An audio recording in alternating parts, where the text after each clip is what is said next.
Third down and 8. If the Bears are ready in field goal range, the pass is caught in the end zone for a touchdown by Anthony Miller. The Chicago Bears take the lead with 1:53 seconds remaining. Kenny Albert on Fox with the call. I mean, Nick Foles is something, isn't he? I get it. Listen, we're going to talk plenty of Atlanta Falcons choke job here, but just shout out to Nick Foles. I mean, this guy just has a knack for being in the most dramatic of scenarios, coming in and just always finding a way to get it done. It's not like it took a game or two for Nick Foles to have this remarkable, like, welcome to Chicago moment. He does it in the first opportunity he gets to go out there and replace Mitchell Trubisky, who, let's call it for what it is. His days in Chicago are finished. They're not going to go back to him unless Nick Foles gets hurt. And Nick Foles is now the starter, fully entrenched in Chicago moving forward. But this game's about Atlanta, because for the second week in a row, they found a way to lose a game in which it is nearly improbable to do so, nearly impossible to do so. The Falcons are the first team in NFL history to lose twice in one season while holding a 15-plus point lead in the fourth quarter, and they have done it in back-to-back weeks. And as we sit here this morning, Dan Quinn is still employed in Atlanta. And with national unemployment being what it is in the country, it is a joke that man is still employed, and so many of you may be listening to the show or not. I mean, my God. I feel for a guy losing their job. I don't like to celebrate it. But at some point, if you're going to continue to allow this man to coach Atlanta, you're asking for it. I mean, just listen to Dan Quinn after this game.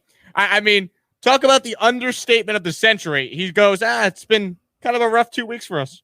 I said this last 2 week stretch is about as tough as it can get. And I do feel that way. When you have chances to go win it and you come out on the other end, they hurt. And so basically what we came down to say, like, it's not okay. And how do we find ways to finish better? And that's where our emphasis will be heading into this week. Imagine if their emphasis was not on trying to finish going to this week. I mean, what could have possibly happened? They probably would have lost by even more. It is so embarrassing that we're still having this conversation, because I went and looked it up. So let's go back to the infamous 28-3 blown lead in the Super Bowl. That was in the 2016 season. That was Dan Quinn's second year as the head coach of the Falcons. 11-5, they went in the regular season. They go to the Super Bowl. Matt Ryan's the MVP. They're up 28-3 in the Super Bowl. We know what happens. They blow it. All right, let's go to the next season. So now we're in 2017. 10-6. They lose in the wild card round to the Eagles. Okay, not what you want, but you made the playoffs. Now in 2018, let's build on it. 2018, 7-9, missed the playoffs. You could have fired him then. Now, they chose not to. They said, you know what? It was only 2 years prior. We were in the Super Bowl. Let's bring them back for 2019. Not only that, but that 7-9 season, they're like half their defense was injured. Tons of injuries. So you give him a pass. Right. You know, we like him. Nice guy. We did go to the Super Bowl with him just 2 years prior. Let's give him 2019. And here's where the Atlanta Falcons have gone totally haywire with their decision-making and keeping this guy. In 2019 last year, they go 7-9. But all records aren't treated equally. The Falcons last year started 1-7. 1-7. Their season was over in October. So I don't care that they finished 7-9. I don't care that they had a 6-2 second half, because the only thing that 6-2 second half did was allow Dan Quinn to fool you, Atlanta, fool you, Arthur Blank, because that's really who this is. It's not Atlanta. It's the owner. It's Arthur Blank. Fool you, Mr. Home Depot, into keeping the man for another season. So now here we are in 2020, and the Atlanta Falcons are now 0-3 after blowing back-to-back 15-plus fourth-quarter leads. Back-to-back games in which they have blown it. 0-3. And the only person you blame is the owner, Arthur Blank, because at some point it's redundant to keep criticizing Dan Quinn. It's redundant. We know he's not a good coach. We know he's a defensive-oriented guy whose defense has statistically been worse each and every season since they went to the Super Bowl and blew the 28-3 lead. This is not a Dan Quinn problem anymore. This is an ownership problem. This is an Arthur Blank problem. I'm going to get to, how big of a disgrace the New York Jets are, but it's no longer an Adam Gase problem with the Jets. It's an ownership problem. It's a Christopher Johnson problem.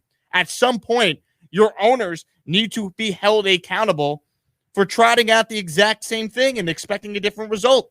Like, what's the definition of insanity? Doing the same thing over and over again and expecting a different result?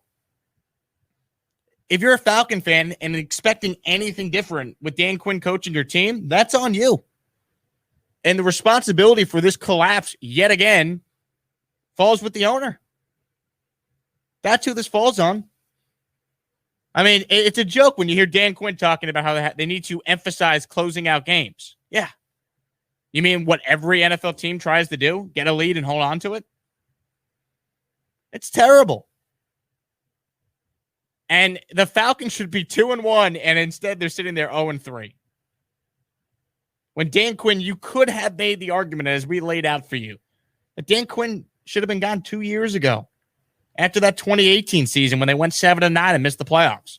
But they allowed him to come back last year, start 1-7, and then he fooled ownership with a 6-2 second half, finishing 7-9 to keep him for 2020. And now at 0-3, the Falcons are done. 0-3 with a Hall of Fame quarterback potentially, Matt Ryan, just being wasted year after year. Year after year, the Falcons finding a way to disappoint. And it's easy to blame Dan Quinn, but at this point, it's on ownership more than Dan Quinn. Dan Quinn is what he is. And Arthur Blank, if he still has him employed at the end of today, I mean, shame on him. At some point, you have to look yourself in the mirror and just acknowledge you made a mistake, you got it wrong. And that's the case with the Falcons.